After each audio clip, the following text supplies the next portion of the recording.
Boa tarde. Mais uma vez, agradeço a oportunidade. É realmente um privilégio, uma honra participar de um concurso, de um processo de docência numa universidade que confunde com a minha história. Como foi disse, eu cheguei aqui há exatamente quase 20 anos, que faz agora em dezembro, em 2001, dezembro de 2001. Então, o título que eu trouxe é carcinoma uroterial de bexiga não músculo invasivo. Nossa agenda é a seguinte: nós vamos falar da epidemiologia, do impacto econômico, falaremos de fatores de risco, da detecção do estadio, falaremos do manejo cirúrgico endoscópico, da patologia, aspectos anátomo e histopatológicos, e falaremos da estratificação de risco, variantes histológicos, que são aspectos muito importantes, terapia intravesical, doença de alto grau refratária, aspectos de vigilância desses pacientes, que têm uma recidiva bastante frequente, e prevenção, e terminaremos com perspectivas futuras na área. Então, ponto inicial aqui é o seguinte: aspectos epidemiológicos. Vejam aí um mapa mundi, e os tons de verde mais fortes são os tons que mostram as regiões de maior incidência do câncer de bexiga. E o que a gente percebe aqui, o que nós percebemos é que a América do Norte e a Europa são os lugares que têm maior incidência no mundo, embora o Brasil tenha uma incidência também significativa, está num tom abaixo, 2 abaixo, mas é um dos tons mais intensos também para incidência.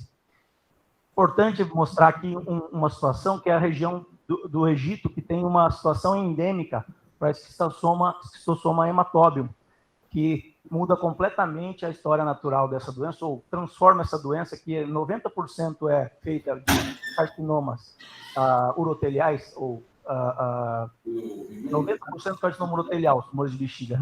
No Egito, é 80%, 90% carcinoma escamoso, por conta de esquistossoma hematóbium.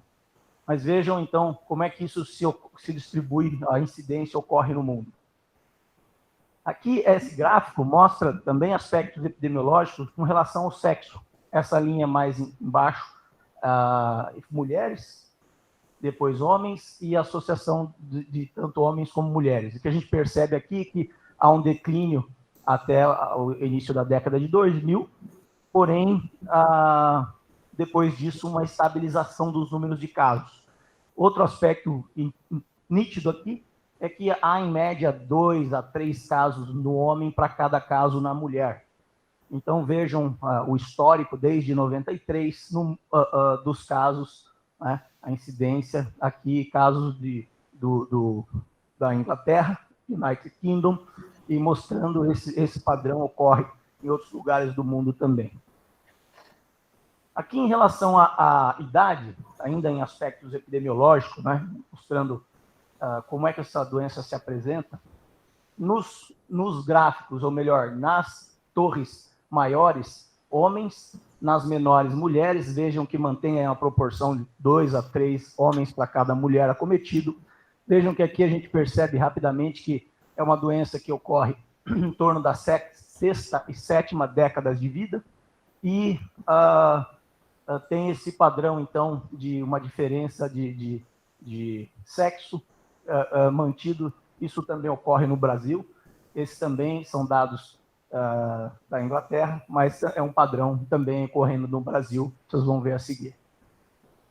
Um outro aspecto é em relação à raça, né? E o estadio da doença, né? Então, por exemplo, se a doença é localizada, regional ou à distância. E aqui, nesses gráficos, nós mostramos o quê? Percentual de sobrevida em 5 anos, por raça e o estadio. Então, vejam que doença, câncer de bexiga localizado, tem uma sobrevida câncer específica, né, relativa, média, de em torno de 70%.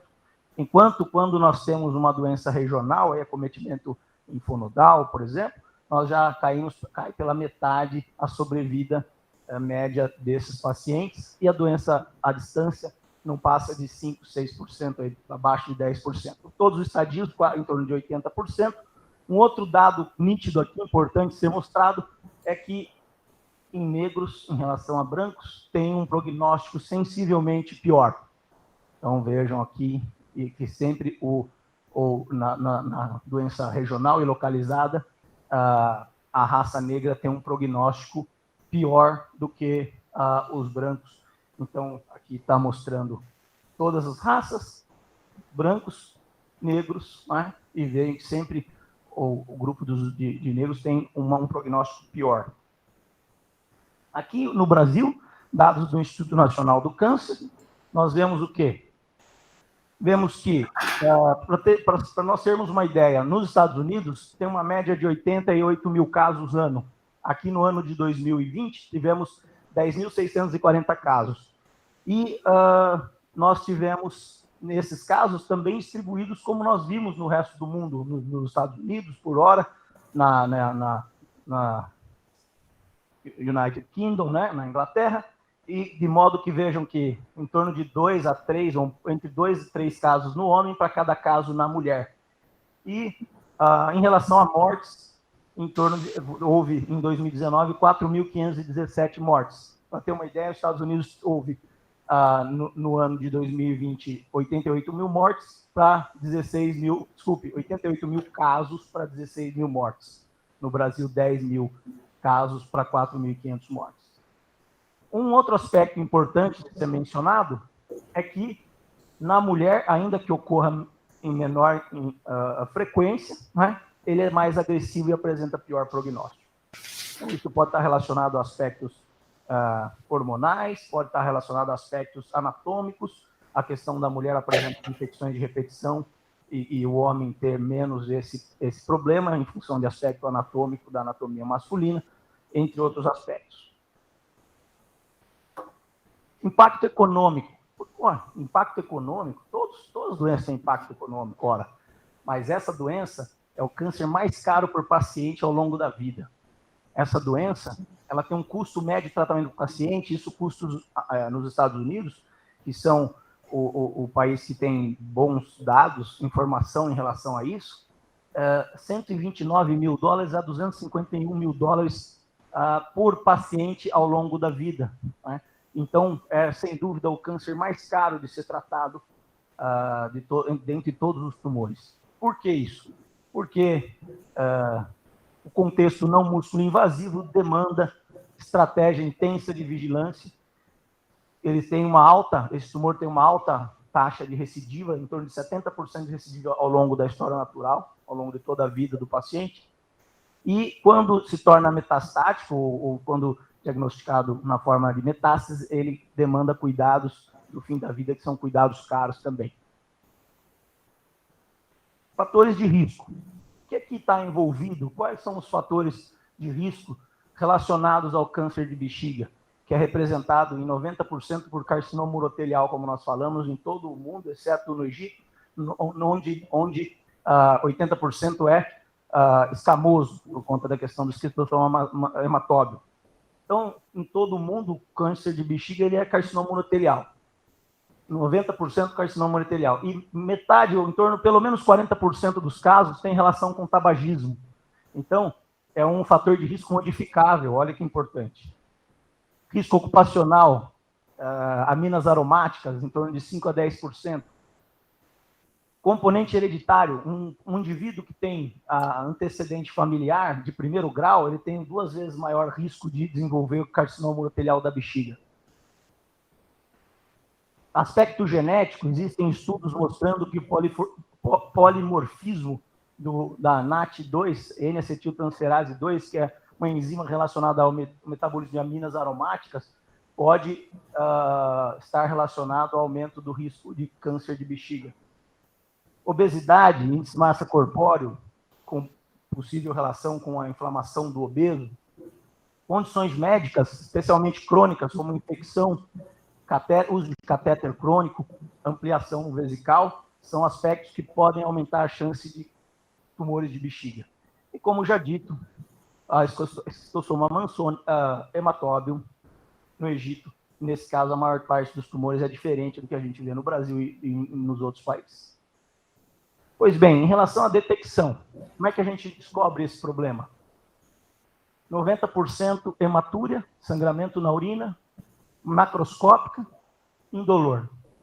Então, veja, simples. A grande maioria vai aparecer ou vai se apresentar um sangramento na urina, indolor. Virtualmente todos têm hematúria microscópica. E, eventualmente, sintomas irritativos, especialmente se esses pacientes apresentarem sintoma irritativo sem uma causa aparente. Por exemplo, excluído uma infecção, tem que pensar na possibilidade do carcinoma in situ, que nós vamos entender melhor o que é, e é uma forma de apresentação mais incomum. Vejam que 90% é hematúria macroscópica. E como nós vamos abordar esse paciente? Anamnese, identificar os fatores de risco modificáveis, interferir neles, exame físico, palpação, tem um papel importante na palpação aqui também, nós vamos mostrar a palpação da bexiga, consegue identificar ou selecionar os pacientes com maior risco de doença, estadio T2, T3, se for móvel, um nódulo palpável, ou T4, se for um nódulo fixo na pelve. Cistoscopia e urocultura. Cistoscopia pode ser feita rígida ou flexível, preferencialmente flexível, elas são equivalentes, e com biópsia, que são o padrão ouro do diagnóstico dessa condição. Citologia é um componente que nos ajuda por ter alta especificidade, embora baixa sensibilidade. Ela ocorre frequentemente, ou mais frequentemente, se positiva, quando ocorre carcinoma in situ. E os marcadores biológicos não se substituem à citoscopia, e o rastreamento, portanto, não está indicado, considerando a limitação que existem nesses marcadores até o momento. Detecção em relação a alguma possibilidade de melhorar a detecção. Por exemplo, luz azul. Sim, vejam na linha de cima, as imagens lado a lado em cima, mostram a luz branca e a luz azul, o mesmo caso. Embaixo, a mesma situação num outro caso, luz branca e luz azul. Aqui imagens do Campbell, da última edição de 2021, mostrando, então, que a luz azul facilita a identificação, porém, a melhor utilização da luz azul, blue light do inglês, é quando nós encontramos situação de citoscopia normal e citologia positiva.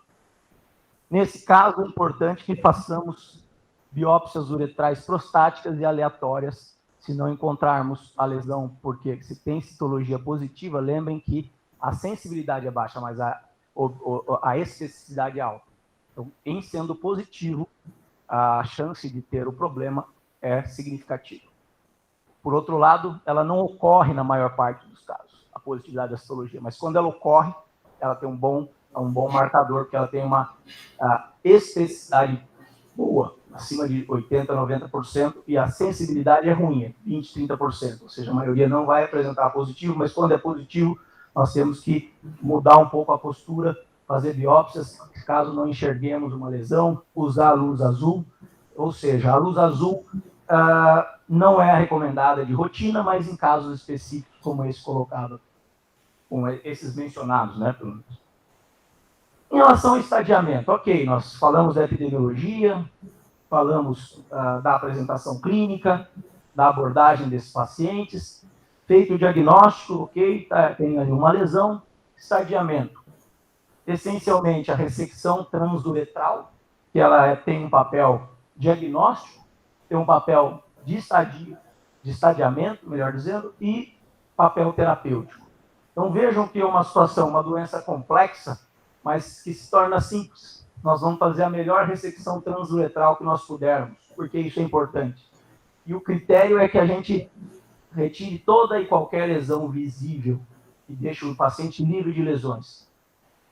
Nesse momento que o paciente está anestesiado para a ressecção endoscópica, que é um contexto que faz parte do diagnóstico, mas também do estadio, traz informações de estadio, nós vamos ver a seguir, e também pode ser terapêutico, ou é terapêutico em todos os casos, mas pode ser terapia, monoterapia em alguns casos.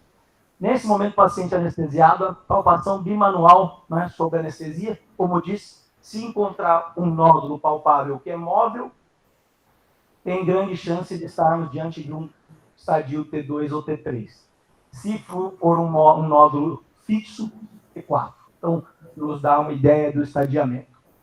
E no estadio, o que além da RTU do própria lesão, que vai dar informações de estadiamento local, imagem do trato superior, tem uma regra 525, essa regra significa o seguinte, a gente faz imagem, preferencialmente, tomografia do trato superior, do trato urinário superior. E em torno de 5% dos pacientes com tumores vesicais têm alguma lesão do trato superior, porque temos, obviamente, o trato superior, estamos mencionando pelve, né, e ureter de cada lado. E esse 25 aqui está aqui porque dos pacientes que têm tumores uroteliais do trato superior, até 25 tem na bexiga. Aqui no nosso contexto, 5%, por isso a importância de fazer esse estadiamento do trato superior. Aqui, então, agora a gente consegue enxergar melhor tudo que nós estávamos falando. Vejam que o urotélio tem 3 camadas ao próprio urotélio, a camada suburotelial e o detrusor, uma camada muscular. Se a lesão estiver restrita ao urotélio, ela se for plana e com aspectos de displasia, é carcinoma in situ, se for vegetante e aspectos correspondentes a TA, e se ela invadir a suburotélio, T1. Até aqui é o tema da nossa aula, que é o carcinoma urotelial ou câncer de bexiga não músculo invasivo. Mas esse tumor pode evoluir para músculo invasivo, que é T2 ou mais. T2 é quando invade o detrusor, esse paciente tem indicação de cistectomia radical, ou T3 quando invade a gordura perivesical, T4 se invade estruturas adjacentes. Portanto, nossa aula está do lado de cá, e que corresponde a 70% de toda essa doença. Né? A maior parte, que é tratado com ressecção, mas sim com ou não terapia intravesical. Então, aqui um exemplo de cistoscopia olhando a bexiga. Então, manejo cirúrgico endoscópico. Tem todo esse contexto, mas basicamente eu disse que era mais simples do que nós imaginávamos. Temos que fazer uma boa ressecção, então, manejo cirúrgico endoscópico. E depois, em alguns casos, oferecer uma instilação intravesical. Então, vamos desvendar esse contexto. O que deve ser visto, documentado nesse manejo? Anormalidades, qualquer anormalidade da mucosa, da uretra e da bexiga, o tamanho das lesões, o número de lesões, porque está em negrito, porque são fatores prognósticos importantes, assim como a sua localização e sua configuração. E, como dito, fazer a ressecção completa de todas as lesões visuais. Esse é o objetivo da ressecção transuretral. Nesse contexto, nós devemos encaminhar o material, o espécime anatomopatológico, separadamente, superficial e profundo, resseca a parte superficial, manda separado da parte profunda da ressecção. Vai precisar de uma revisão do procedimento? Sim. Quando? Se o paciente tiver nessa material encaminhado um estadio clínico T1, ou seja, infiltra a camada suburoterial, ou ele tem um alto grau histológico, ou seja, mais indiferenciado, ou a ressecção não foi completa, ou não tem amostragem do músculo da bexiga do detrusor. Um detalhe importante é quando ocorre divertículos. Divertículos, ou melhor, tumores em divertículos. Divertículos são proeminências, invaginações da mucosa por entre o músculo detrusor. Então, o divertículo não tem a camada do detrusor. Portanto, nós temos que ficar atentos para o risco de perfuração e dificuldade no estadiamento, porque não existe a camada muscular nesse segmento de divertículo. Olha a imagem, vejam, é um tumor habitualmente papilífero, esofítico, ele tem habitualmente uma haste com uma grande vascularização, exemplificada aqui embaixo. Então, aqui uma imagem que realmente fala muito. 90% dessa doença é caracterizada como carcinoma urotelial, já foi dito. A classificação atual é a que foi proposta pela World Health Organization junto com a International Society of Uropathology, que propõe classificar os tumores em baixo ou alto grau. Fica dicotômico, ou é baixo grau ou alto grau. Mas sabe-se que o comportamento, a biologia, a genética do baixo e do alto grau são diferentes. 70%, como nós dissemos, são não musculins invasivos, mas desses, nós sabemos, não musculino invasivo é qualquer coisa que não invade o detrusor, pode ser só urotélio, TA, ou carcinoma in situ. Mas quanto disso? Desses 70%, 70% são TA, só no urotélio e esofítico. 10% são só no urotélio e plano, carcinoma in situ. E 20% invadem o suburotélio, que é um fator de mau prognóstico, além daqueles outros mostrados antes. Portanto, um fator importantíssimo de prognóstico para risco de progressão da doença, piora da doença, é o grau histológico, especialmente o alto grau, ou o carcinoma in situ, que nada mais é do que um grau elevado, né, um alto grau plano. Uma outra informação importante é a presença de hidronefrose pode indicar invasão muscular nesses pacientes. Contudo, vejam aqui os guidelines da Associação Europeia de Urologia, eles decidiram que é melhor manter a proposta, a classificação anterior. Havia uma classificação proposta em 1973 que classificava os tumores uroteliais do ponto de vista do grau histológico em grau 1, 2 e 3, progressivamente mais agressivo. E depois, a partir de 2004, passou a chamar baixo grau, alto grau. A Associação Americana usa somente isso. E no Campbell, eles mantêm esse conceito de usar a nomenclatura mais atual. Contudo, vejam que há uma informação de que existe uma chance de melhorar a separação desses pacientes quando usamos a associação das duas nomenclaturas. Por exemplo, eles propõem aqui falar se é low grade, baixo grau e grau 1, ou se é o baixo grau, grau 2, porque antes havia grau 1, grau 2 e grau 3. Se é alto grau, grau 2 e alto grau, grau 3. Ou seja, ambas as classificações provaram ser superiores em relação a cada uma das classificações isoladamente. Faltou aspas aqui, que é ipsis literis do que está no guideline. Então, diante disso, o que nós fizemos? Nós olhamos para essa questão tentando não perder a informação do padrão anterior. Nós propusemos aqui avaliar esse aspecto do grau 3 como um fator prognóstico incremento. Né? E nós propusemos, então, separar 3 grupos prognósticos. O que há dentre os pacientes de alto grau, PT1 alto grau, como está no título do artigo, isso é um artigo que está em press, foi aceito nessa revista que é da Sociedade Coreana de Urologia. Quando tem ausência de grau 3, nós chamamos de grau prognóstico 1. Todos tumores PT1 alto grau, que são todos colocados no mesmo saco, agora com a classificação atual, desde 2004. Como alto grau, mas eles são heterogêneos. E até 2004, que foi a nomenclatura que começou em 63 até 2004, mostrava essa heterogeneidade. Então, aqui nós separamos ausência de 3, presença e predominância. O que nós conseguimos ver com isso? Que a presença do grau 3 no alto grau compromete significativamente a prognóstico em relação à progressão, tem 3 vezes mais progressão. A predominância de 3, do grau 3, nos tumores chamados T1 alto grau, no inglês T1 high grade, que tem desde T1 high grade, T1 alto grau, que tem a presença do grau 3, ausência do grau 3 e predominância do grau 3. Nós mostramos que é importante separar, nem todo T1 alto grau é igual. O que tem ausência de grau 3 é uma coisa, a presença e a predominância. Então vejam que aqui 3,39 vezes maior a chance de morte câncer específica quando tem predomínio desse padrão grau 3. Vocês vão entender o que eu estou falando agora. Quem não tem o hábito, porque isso é uma coisa mais do patologista, né? Aqui nós temos tumores vesicais, carcinomas uroteliais da bexiga, e que são grau 1, grau 2, grau 3, e esse pedacinho é um grau 2, um misto de grau 2 e 3. Então, aqui é um esquema para explicar o seguinte. A partir de 2004, e a Associação Americana de Urologia sugere que a gente olhe assim, classifique os tumores assim, coloca tudo no mesmo pacote, e eles são heterogêneos. Alto grau pode ser qualquer um que esteja aqui vai chamar de alto grau, independente dele ter ausência de grau 3, presença ou predominância.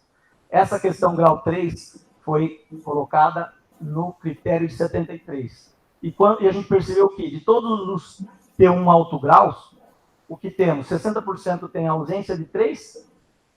Em relação a esses, os que têm presença têm maior chance de progressão e equivale em torno de 20% de todos esses casos aqui, e a gente sabe quem são. E se ele tiver predomínio de grau 3, ele tem maior chance de morrer do câncer, em torno de 3 vezes mais, progressão e morte. Simplesmente um critério já conhecido, bem definido, antigo, que foi abandonado talvez precocemente. Então vejam como as coisas podem ir e voltar. E isso é um estudo retrospectivo que lançou a ideia e vai precisar ser revisto ou confirmado em outras casuísticas. Ainda em relação à patologia, o que a gente precisa saber? O que o patologista precisa informar para nós? Diferenciação escamosa ou glandular, quando extensa, ele tem que mencionar. Então, é muito importante a nossa conexão, a nossa interação com o patologista. Né? Tem que ter um diálogo com o patologista. Hoje, no tratamento, deve ser multidisciplinar, até prova em contrário, tratamento médico, especialmente do câncer, né? Qualquer área, certamente também no gênito urinário, porque não câncer de bexiga. E se tem presença ou ausência de invasão linfovascular ou carcinoma in situ, porque são fatores de mau prognóstico. E mais que isso, invasão linfovascular é o que precede a disseminação linfática da doença. Então, com essas informações, a gente tem a oportunidade de estadiar, mas mais do que estadiar, estratificar esse paciente. Estratificar entre aqueles que têm alto risco, risco intermediário ou baixo risco, do que? De a doença progredir, avançar, disseminar e o paciente vir a falecer da doença. Então, em relação a fatores prognósticos, vejam que são todos fatores patológicos. Olha como uma patologia importantíssima no câncer de bexiga. Se for estadio clínico T1, que é quando invade o suburotélio, se ele tem alto grau histológico, na classificação atual, se ele tem carcinoma in situ, tá? Qualquer um desses são fatores de prognóstico. Depois vocês vão ver como a gente classifica entre baixo risco, risco intermediário e alto risco, usando esses 10 itens aqui. Invasão angiolinfática, variante histológica, se são múltiplos, se tem algum maior de 3 centímetros, se há recidiva, especialmente de 6 a 12 meses, quanto antes pior, se teve falha do BCG e se tem doença na uretra prostática. O que a gente vê é que pode ser classificado, antes é importante falar o que é falha de BCG, né? Falha de BCG pode ser chamada intolerância, recidiva, resistência e refratariedade. Parece confuso, mas é simples. É o seguinte, intolerância é quando o paciente não consegue receber o tratamento porque o incomoda, ele não consegue fazer o tratamento por efeito adverso. Recidiva pode ser uma recidiva com uma doença igual ou inferior, que é recidiva propriamente dita, ou recidiva com progressão, é quando a doença volta pior, mas volta depois de ter completado o tratamento de BCG. E resistência é quando, durante o tratamento de BCG, ela volta, mas com um caráter menos agressivo, por exemplo, ela poderia ser de alto grau, voltou de baixo grau, mas durante o tratamento, então é resistência. É ruim, é mau prognóstico, mas o pior prognóstico é a refratariedade. Eu estou tratando com BCG, a doença volta igual ou pior. Por exemplo, um T1 alto grau volta a T1 alto grau ou eventualmente T2. Então, isso aqui é um fator prognóstico também. E isso é das diretrizes baseadas em evidências de tumores urológicos, 10ª edição aqui da nossa disciplina de urologia oncológica do ano de 2021, coordenada pelo professor Ubirajara Ferreira. Aí, como é que a gente estratifica? Fica fácil. Se não tiver nenhum fator de risco daqueles 10 elencados, é baixo risco. Se tiver um deles, ou recorrência alto grau, é um só, ou maior de 3 centímetros, ou multifocal, é risco intermediário. Se tiver 2 deles, ou alguns mais graves, variante histológica, ou com acometimento da uretra prostática, aí ele é de alto risco. E isso vai ser fundamental para definir o tratamento. Como nós dissemos, a RTU é fundamental, é essencial, mas ela não fica sozinha em alguns pacientes. Quando tem risco alto, intermediário, é importante complementar esse tratamento, nós vamos ver aqui. O que são esses variantes histológicos? Variantes histológicos são variantes como variante micropapilar, plasmocitoide, sarcomatoide, neuroendócrino, formação de ninhos, que denotam doença mais grave, doença com pior prognóstico e alta chance de subestadiamento, ou seja, você está diante de um estadiamento que não é real, o doente tem uma doença pior. Então, nesses casos, é a indicação de considerar cistectomia precoce. Né? Como eu falei, o tumor de bexiga não músculo invasivo é habitualmente tratado por ressecção mais em instilação intravesical, mas em alguns casos ele tem indicação de cistectomia precoce. Um dos casos é esse aqui. Tratamento, ressecção e o complemento, seja quimioterápico ou imunoterápico intravesical. Isso diminui 40% a 50% a recidiva e diminui a progressão no caso do imunoterápico, não no caso do quimioterápico. Então, quando nós vamos indicar quimioterapia? Lembrando que nós devemos fazer a ressecção completa de toda lesão visível sempre. E aí, complementar o tratamento. Quando está indicado o tratamento com quimioterapia, é o que eu ofereço? Ou mitomicina C ou gemcitabina, são as drogas que tiveram os melhores resultados até então. E o que elas fazem? Impedem o implante celular, porque essas células, como elas descamam, nós falamos, a citologia, ela pode ser útil por conta dessa descamação de células, elas também implantam. Isso é um fator que pode estar relacionado à recorrência. De modo que se nós oferecermos a quimioterapia nas primeiras 6 horas, preferencialmente, a quem fala 6 horas o guideline AUA, mas alguns referências para o guideline europeu, ou o Campbell, que é o livro mais usado da urologia, fala nas primeiras 24 horas. Mas, talvez, quanto antes, melhor aqui. São dados ainda não consolidados, mas é uma informação que esse uso de mitomicina ou gemcitabina vai diminuir recorrências, não diminui progressão. E quando está indicado? Nos tumores de baixo risco, como eu mostrei no quadro anterior.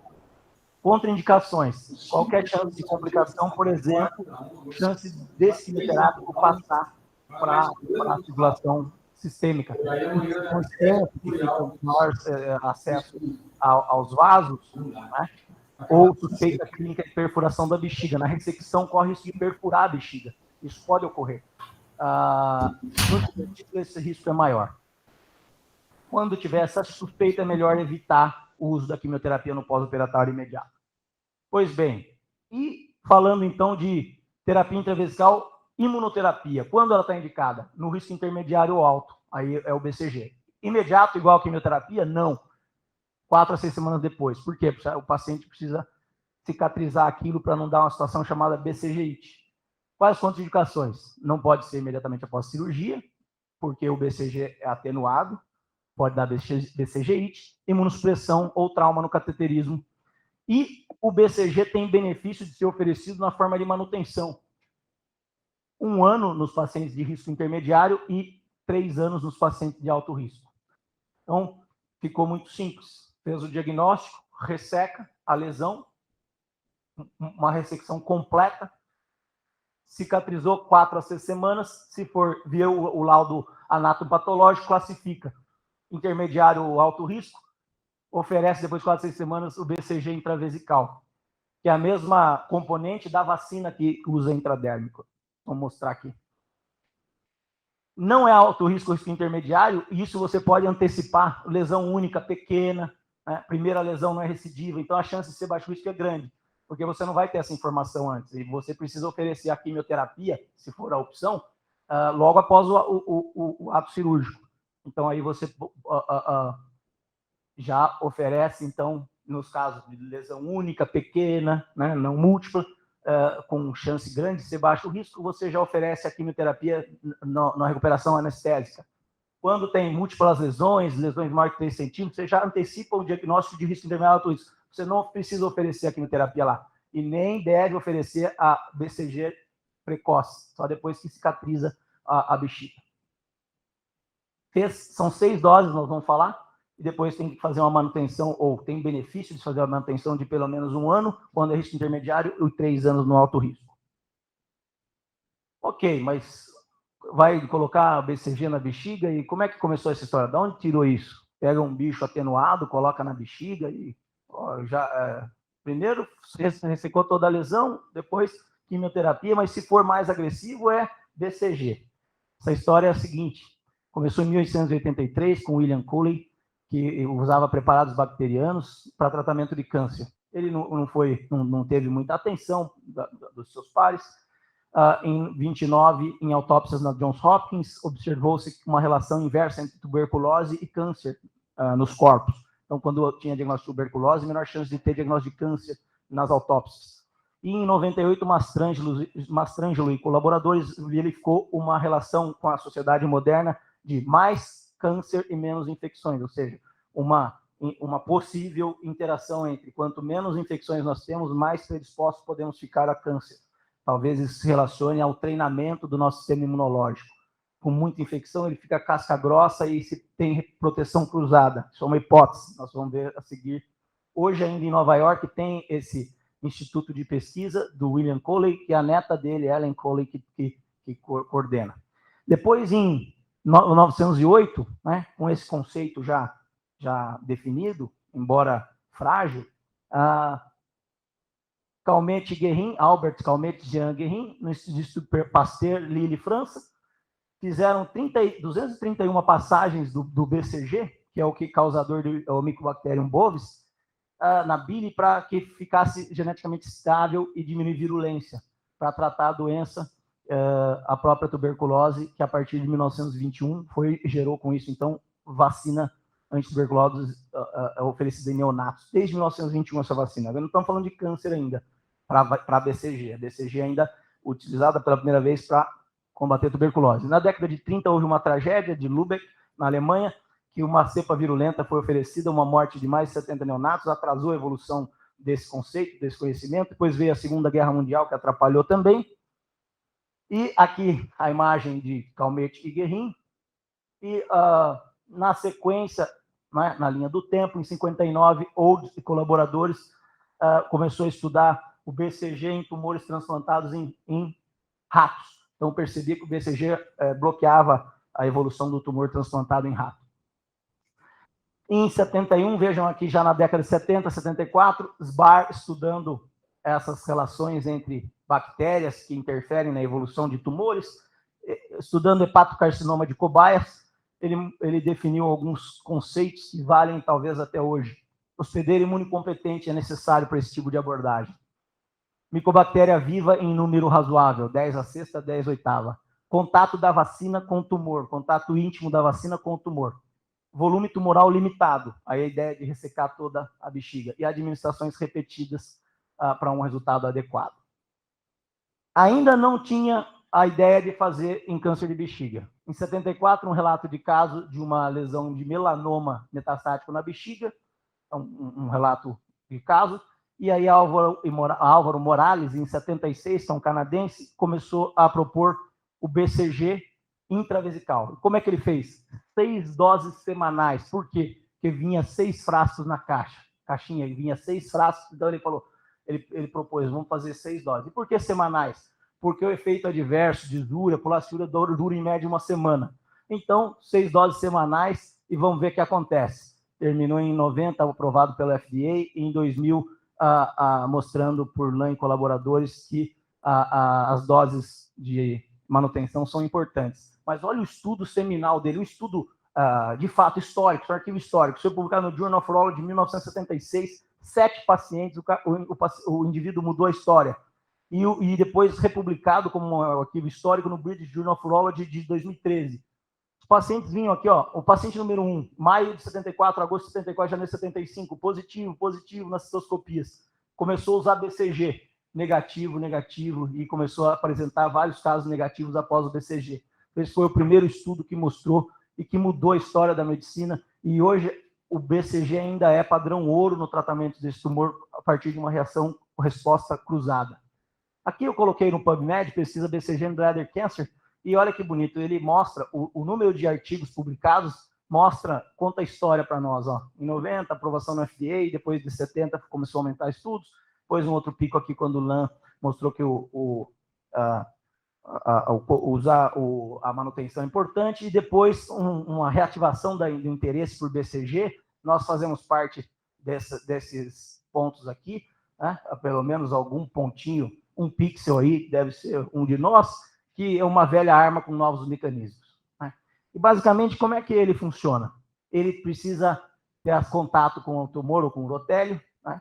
Tem que ter pouco tumor, como foi dito, e aí ele internaliza no urotélio e gera uma reação, basicamente é um antígeno, e que gera um estímulo antigênico, mas não é um estímulo antigênico comum, é incomum.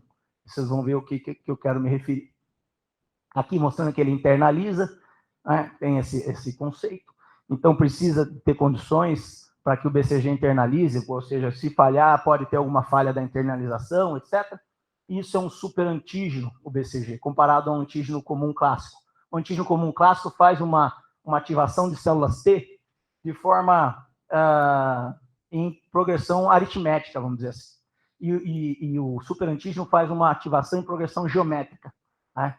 E aqui dá para entender melhor o que é isso, que é o seguinte: o antígeno convencional ativa um linfócito, uma ativação monoclonal ou oliclonal, um linfócito para cada 10A4, 10A5 linfócitos. O superantígeno, que é o caso do BCG, nós tivemos a oportunidade, o professor Birajara me orientou no doutorado, de estudar a enterotoxina B do Staphylococcus, que também funciona como um superantígeno. E ele faz uma ativação policlonal em progressão geométrica, ativa um de cada 4 linfócitos. Então, isso é que faz diferença. Se você espeta o dedo com qualquer poeira, qualquer antígeno inespecífico, convencional, não acontece nada. Parece que daqui a pouquinho sarou. Espeta e coloca um superantígeno com BCG. Inflama, dói, cria essa resposta policlonal. Às vezes isso acontece, vai pescar, fura no espinho do peixe, alguma coisa, tem alguma coisa ali que tem um antígeno mais ativo, e aí dá aquela baita inflamação, parece que a coisa está errada. Normalmente é esse mecanismo aqui que ocorre. E aqui, recapitulando a resposta imune inata e adaptativa, basicamente para mostrar que o BCG, como um superantígeno, assim como outros que nós mencionamos, ele ativa a resposta imune e permite uma memória. Então, existe uma estabilização, uma manutenção, né, da resposta. Quer dizer, o exército se ativa e fica armado. Então, ele não fica dormindo aqui, ele está pronto para a próxima batalha. Se o tumor, que é muito recidivante, reaparecer, eles vão estar prontos, já estão ativados ou pré-ativados, e isso faz toda a diferença. Contudo, nem tudo são flores, né? 30% dos pacientes falham ao BCG. O que é isso? Doença de alto grau refratária. O que é isso? É o T1 alto grau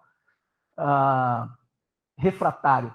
Você está tratando o doente, 6 doses semanais, depois pelo menos 3 anos de manutenção. Ao longo da manutenção, volta a doença igual ou pior. Por exemplo, volta outro de alto grau na vigência do BCG. Então, isso é doença refratária. Essa doença é grave, ela evolui rápido, ela muda o prognóstico. A sobrevida cai de 70% a 80% em 5 anos para metade, 30% a 40% em 5 anos. Então, é um divisor de águas, e aqui não se pode brincar. Indicação de cistectomia precoce é clara. Por quê? Porque permite um estadiamento patológico preciso e mantém a sobrevida em 10 anos em torno de 92% versus 64% se você esperar algo para dar alguma chance para esse paciente, por exemplo, insistir no BCG, que pode oferecer ainda uma resposta de 30% a 50%, não é inócuo, não é zero, ainda pode resgatar alguns pacientes, mas paga um preço. Em 10 anos eles vão ter apenas 64% livre de doença, 64% versus 92%. Nós estamos falando de tratamento precoce, ou seja, cistectomia precoce. O tumor não invadiu o detrusor, nós vamos fazer a cistectomia, é agressivo. Os pacientes são resistentes a esse tratamento. Mas hoje nós não temos nada muito melhor que isso a oferecer, ou talvez sim, tenhamos. Nós vamos ver isso agora. Portanto, insistência do BCG deve ser em protocolos de investigação e só naqueles casos realmente recusa ou sem condições para cistectomia, né? Não deve ser uma oferta que faremos. Em relação à vigilância e prevenção dos pacientes, como é que a gente faz? Cistoscopia e citologia periódicos, imagem de trato urinário superior, tomografia é a melhor imagem, cada 1 ou 2 anos. Cistoscopia e citologia faz um cronograma individualizado com base na estratificação de risco. Baixo risco, cistoscopia de controle de 1 mês ou 2 meses, normal, repete em 6 a 9 meses. Depois pode repetir anual ou nem repetir.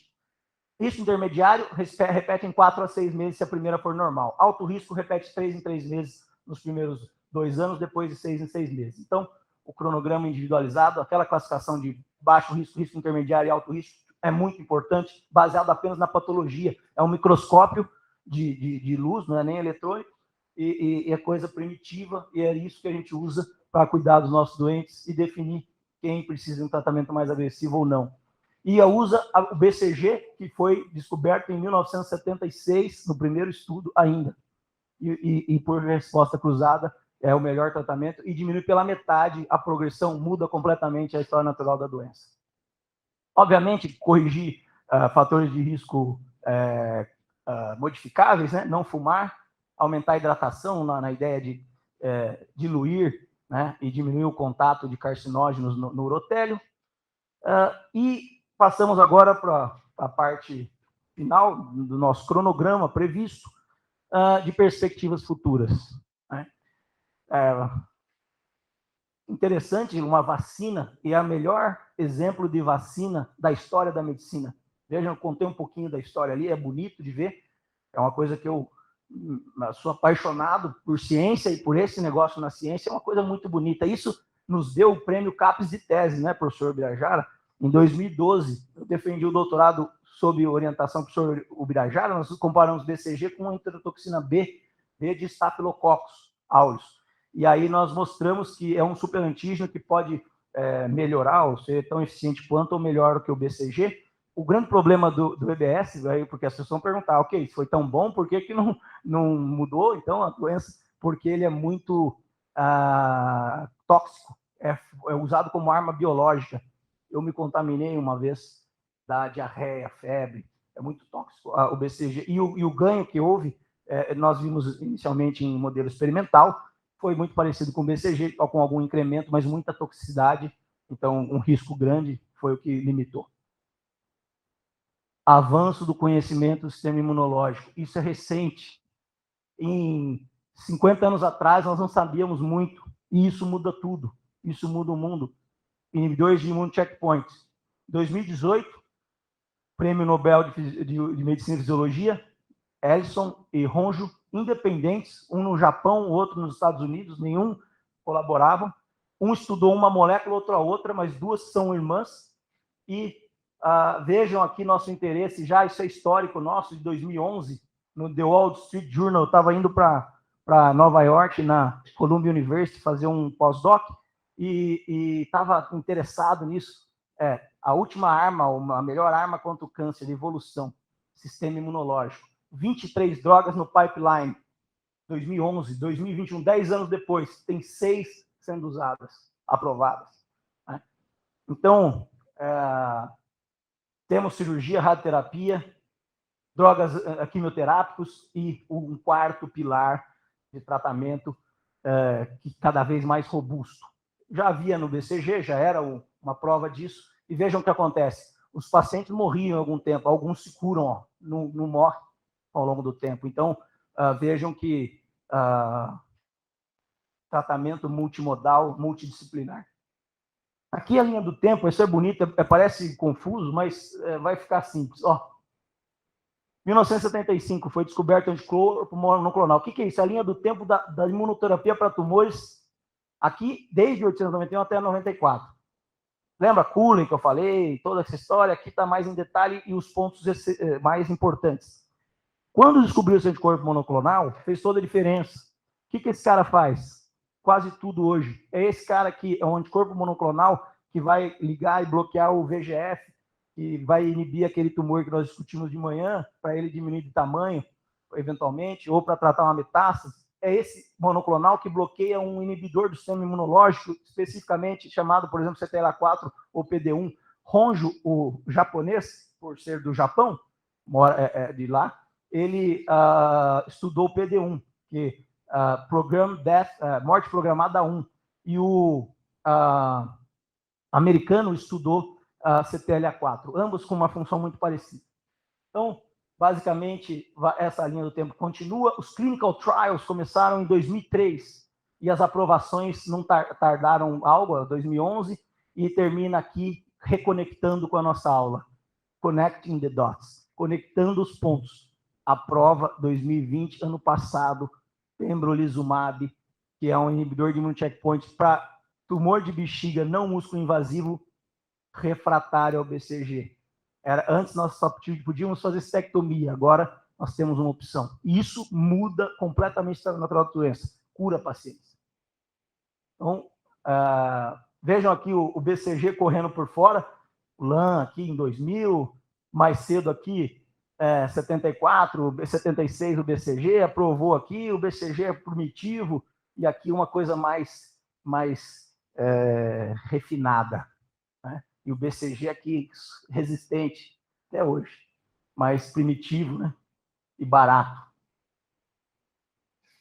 E de outro modo, para olhar isso aí de outro modo, 75 anticorpo monoclonal, veja aí, 12 anos depois, para descobrir que existe coestimulação de linfócitos. Antes a gente achava o seguinte, não pensava fora da caixa, tem que achar um negócio para estimular o sistema imune. Como é que a gente vai estimular? Não, se você tirar o freio, já ajuda muito. Olha aí, não é o foro, o contexto, mas tem pacientes estáveis, veja de lesão metastática, a doença, o tema hoje é doença localizada, né? Mas a doença metastática, as doenças regridem e o paciente cura, coisa que não se via. Melanoma, tumor de pulmão, próprio câncer de bexiga. Depois, mais 7 anos para mostrar que tem uma ação de freio. Essa coestimulação, eu não sabia o que era, coestimulação, mas que tipo? Freio. Depois, ensaios clínicos, 2003, 8 anos depois, aprovação do anti-CTLA4, e depois, 2014, PD1, que foi motivo do Prêmio Nobel de Medicina em 2018 desses dois pesquisadores, já independentemente, eles não colaboravam, cada um numa molécula e complementaram a descoberta. Olha como é bonito, né?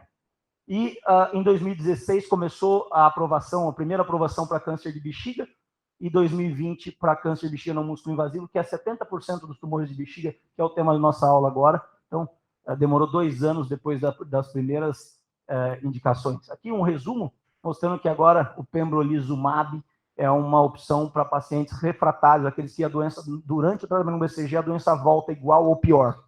Né? Igual ou pior, fala do grau histológico. Um resumo aqui, uma síntese, vejam que os immunocheckpoint inhibitors, inibidores de immunocheckpoints, que eles fazem? Podem atuar na célula tumoral, quando eu bloqueio um PDL1, que é o ligante de PD1,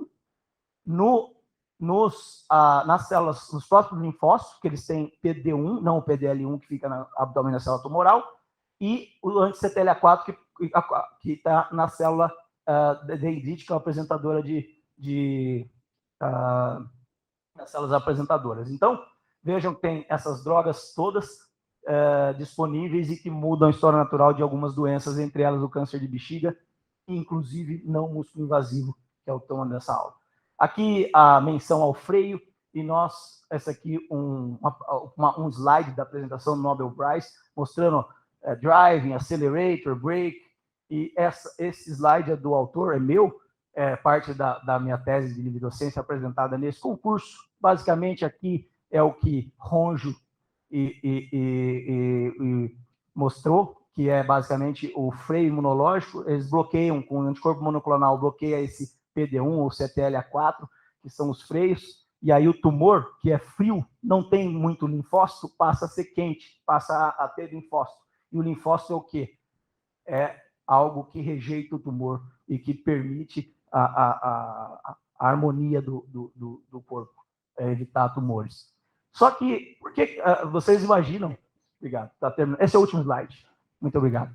Agora, vocês imaginam que, assim como nem tudo são flores para o BCG, também nem tudo são flores para os immune checkpoint inhibitors, né? Alguns também falham, os pacientes não respondem. O que será? Como é que a gente pode mexer nisso? Não precisa dar partida? Não tem que dar ignição? Será que os pacientes que não respondem a inibidor de immune checkpoints, se eu der ignição nele, se eu usar resposta inata e ativar o sensor que eles têm, por exemplo, o Toll-like, que é o alvo de BCG, por exemplo, um dos alvos de BCG, que é Toll-like 4 e 2. Então, se eu associar immune checkpoint inhibitors com BCG, provavelmente eu faço o caminho inverso. Estou usando o BCG, estou dando a ignição. Aí o carro vai. A maioria vai, ou boa parte vai. Mas tem alguns que, por algum motivo, a ignição não está funcionando. Ele tá lá, o freio está solto, mas não foi dada a ignição. Então, eu preciso dar o BCG, às vezes, em um momento diferente. Então, nós estamos estudando isso aqui. Na nossa tese de livre docência, nós olhamos como modular a ignição, né? Os sensores que dá o start desse carro aqui, ó. Tá vendo? Ele liga, ele acelera, mas tem um freio. Solta o freio é uma coisa, mas se ele não ligou, como é que ele vai soltar o freio? Então, essa é uma hipótese. Isso é o último slide da minha tese, e os dados da minha tese corroboram com esse raciocínio. É experimental, então é gerador de hipótese, obviamente precisa ser replicado, aumentado e feito em humanos depois no momento adequado, mas é geração de hipóteses. Como é que a gente consegue pensar isso de uma forma melhor? Fazendo experimentos em animal de experimentação primeiro, e aí avançando. Muito obrigado. Mais uma vez, eu gostaria de agradecer aos membros da banca pela paciência, pela dedicação, pelo tempo dedicado a nós aqui, um concurso longo, né, cansativo. Agradecer a Deus, aos meus pais, meus irmãos, minha esposa, minha filha, aos meus mestres, o privilégio de tê-lo aqui, para o senhor Birajara assistindo. Realmente, o senhor me formou, deu oportunidade, me acolheu desde a residência, me formou como mestre, como doutor, e hoje me assistindo aqui, eu fico honrado. Muito obrigado. E a disciplina, sem dúvida, de urologia é o Departamento de Cirurgia, a Faculdade de Ciências Médicas da Unicamp. Muito obrigado. Tá, ok. Bom, obrigado aí, Dr. Leonardo. Eu vou pedir para o senhor se retirar, porque não temos arguição nessa aula. Obrigado.